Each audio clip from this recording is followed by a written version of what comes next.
좋은 날입니다. 오늘도 말씀 안에 승리하는 하루 되시기를 기도하겠습니다.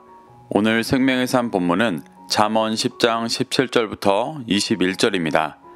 오늘 본문에서도 어제 본문과 같이 반의적 대구법을 사용해 의인과 악인, 지혜자와 어리석은 자의 삶의 자세를 대조하고 그 삶의 다른 결과들을 설명하며 의인의 삶과 지혜자의 삶을 도전하고 있습니다.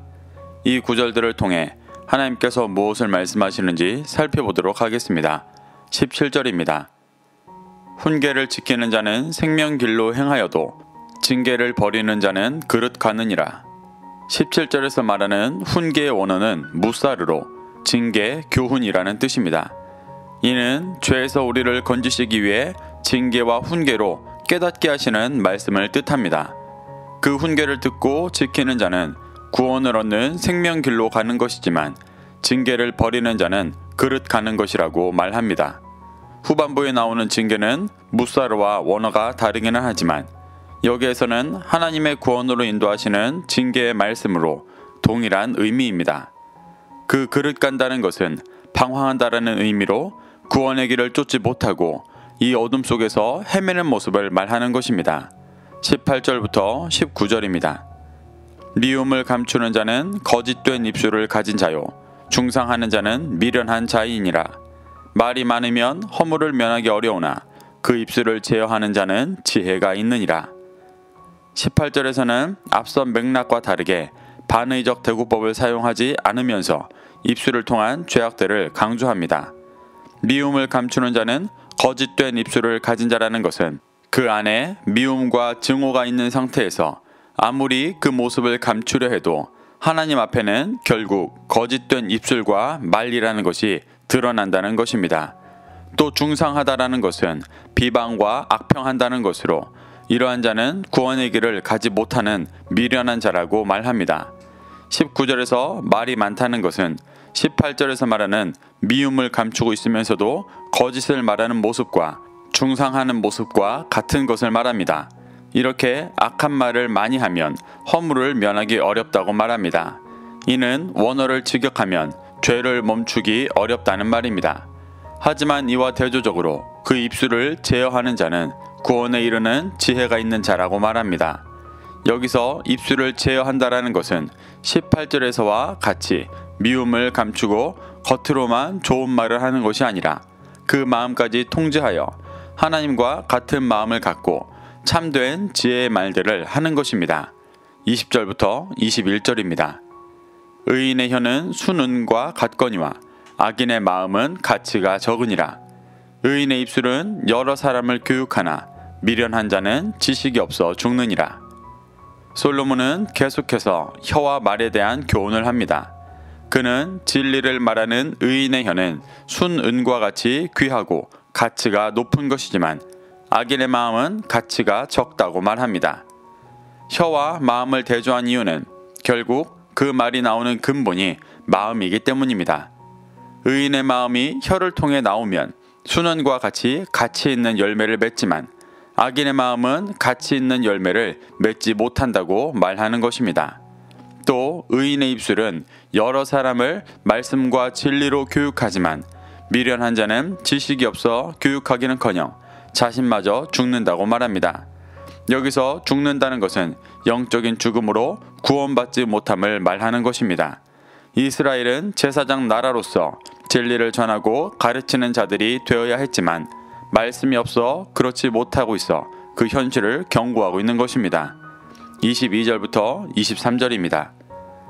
여호와께서 주시는 복은 사람을 부하게 하고 근심을 겸하여 주지 아니하시느니라. 미련한 자는 행악으로 낙을 삼는 것 같이 명철한 자는 지혜로 낙을 삼느니라. 솔로몬은 여호와께서 주시는 복은 사람을 부하게 한다고 말합니다. 여기서 부하게 하신다는 것은 풍성하게 하신다는 의미로 재물을 더 부유하게 하신다는 의미보다 맥락상 지혜를 풍성하게 하신다는 의미가 더 적절합니다. 근심을 겸하여 주지 않으신다고 말하는데 근심의 원어 에체브는 상처, 수고, 고통이라는 뜻으로 이 땅의 죄의 열매인 고통으로부터 벗어난다는 것을 말하는 것입니다. 미련한 자는 행악으로 낙을 삼지만 명철한 자는 지혜로 낙을 삼는다고 대조하여 말합니다. 여기서 말하는 행악은 지혜를 가진 것과 대조되는 개념으로 물리적인 악한 일을 저지르는 일이라기보다 지혜가 없어 죄를 지을 수밖에 없는 그 근본적인 상태를 말하는 것입니다. 24절부터 25절입니다. 악인에게는 그의 두려워하는 것이 임하거니와 의인은 그 원하는 것이 이루어지느니라. 회오리 바람이 지나가면 악인은 없어져도 의인은 영원한 기초 같으니라. 24절에서 솔로몬은 악인이 두려워하는 것과 의인이 원하는 것이 어떤 것인지 정확히 말하지는 않았지만 이는 문맥상 하나님의 나라가 임할 때를 말합니다. 악인들은 그때가 오는 것을 두려워하지만 결국 임하는 것이고 의인들은 그것을 갈망하는데 이루어지는 것입니다. 솔로몬은 이러한 진리를 말하며 의인이 되어 하나님의 때를 준비해야 함을 도전하고 있는 것입니다. 25절에서 말하는 회오리 바람은 폭풍, 태풍으로 성경에서 하나님께서 구원하시기 위해 주시는 고난을 뜻할 때 자주 쓰입니다. 하나님께서 마지막 때 고난을 주실 때 악인은 없어지지만 의인은 영원한 기초 같다고 말합니다. 영원한 기초 같다는 말은 어떤 고난이 와도 무너지지 않는 영원한 토대와 같다는 의미입니다. 예수님은 이를 홍수 때 반석 위에 집을 지어 무너지지 않는 모습으로 표현하기도 하셨습니다. 의인은 진리의 든든한 기초를 세우고 있기 때문에 환난 때에 무너지지 않고 오히려 구원을 이루어 간다고 말하는 것입니다. 26절부터 27절입니다. 게으른 자는 그 부리는 사람에게 마치 이의 식초 같고 눈의 연기 같으니라. 여호와를 경외하면 장수하느니라. 그러나 악인의 수명은 짧아지느니라. 26절에서 게으른 자는 그 부리는 사람에게 이의 식초 같고 눈의 연기 같다고 말합니다. 게으른 사람은 지혜가 없이 죄 가운데 머물러 있는 자들을 말하며 그 부리는 사람은 보낸 사람이라는 뜻으로 이스라엘을 제사장 나라로 보내신 하나님을 뜻합니다. 제사장 나라의 직분을 이해하지 못하고 죄를 따라 살아가는 자들은 이의 식초 같고 눈의 연기 같은 자들입니다. 식초는 이를 시리게 하고 고통스럽게 하는 것이고 연기는 눈을 자극해 눈물을 흘리게 하는 것입니다. 지혜가 없는 게으른 자는 하나님을 시리고 눈물 나게 하는 존재라고 말하는 것입니다. 그리고 여호와를 경외하면 장수하지만 악인의 수명은 짧다고 말합니다. 장수한다는 것은 이 땅에서 오래 사는 것을 말한다기보다 영원한 구원을 누리는 것을 말하는 것입니다. 이와 대조적으로 악인의 수명이 짧다는 것은 구원을 누리지 못하는 모습을 표현하는 것입니다. 28절부터 30절입니다. 의인의 소망은 즐거움을 이루어도 악인의 소망은 끊어지느니라. 여호와의 도가 정직한 자에게는 산성이요 행악하는 자에게는 멸망이니라. 의인은 영영이 이동되지 아니하여도 악인은 땅에 거하지 못하게 되느니라. 28절에서 의인의 소망은 즐거움을 이루지만 악인의 소망은 끊어진다고 말합니다. 끊어지다의 원어 아바드는 멸망하다, 소멸하다라는 뜻으로 마지막 때에 악인의 소망이 어떻게 되어지는지를 잘 표현하는 단어입니다. 결국 마지막 때 의인의 소망하는 하나님의 나라는 이루어지고 기쁨과 즐거움을 누리게 되지만 악인의 육신의 소망은 모두 무너지고 멸망당하게 된다고 말하는 것입니다. 29절에서 여호와의 도는 진리의 말씀을 쫓는 삶을 뜻합니다. 진리의 말씀을 쫓는 삶이 정직한 자에게는 구원에 이르기까지 보호하는 견고한 산성이 되어지지만 그 삶을 살아가지 않고 행악하는 자에게는 멸망이 된다고 말합니다.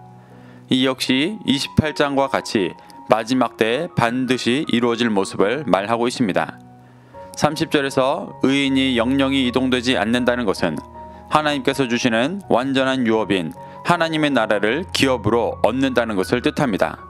이와 대조적으로 악인이 땅에 거하지 못한다는 것은 하나님의 기업을 얻지 못한다는 뜻으로 구원받지 못한 모습을 표현하는 것입니다.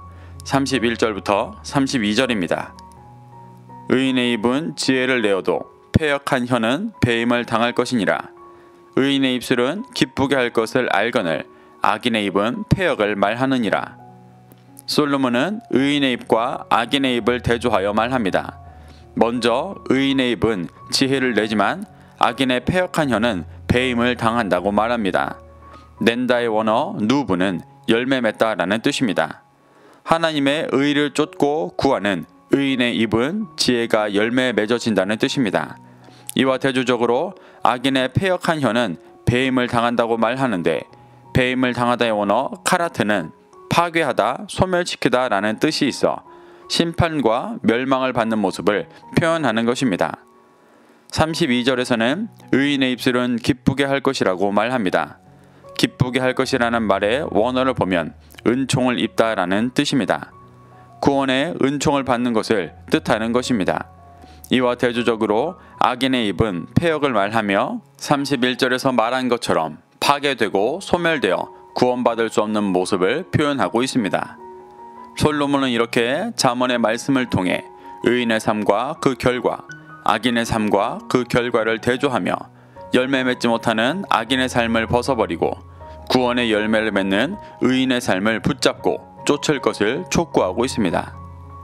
사랑하는 성도 여러분, 솔로몬이 말하는 악인의 삶은 불신자의 삶이 아니라 겉은 성전에서 제사 드리며 하나님을 믿는다고 하면서도 속은 육신의 기준으로 살아가는 이들의 모습을 말하는 것입니다. 우리는 정직하게 자신을 돌아보고 열매 맺을 수 없는 신앙생활을 하고 있는 것을 발견한다면 솔로몬의 잠언을 교훈 삼아 의인의 길을 믿음으로 쫓게 되시기를 축복합니다. 오늘도 이 말씀을 심령에 새겨 승리하는 하루 되시기를 기도하겠습니다.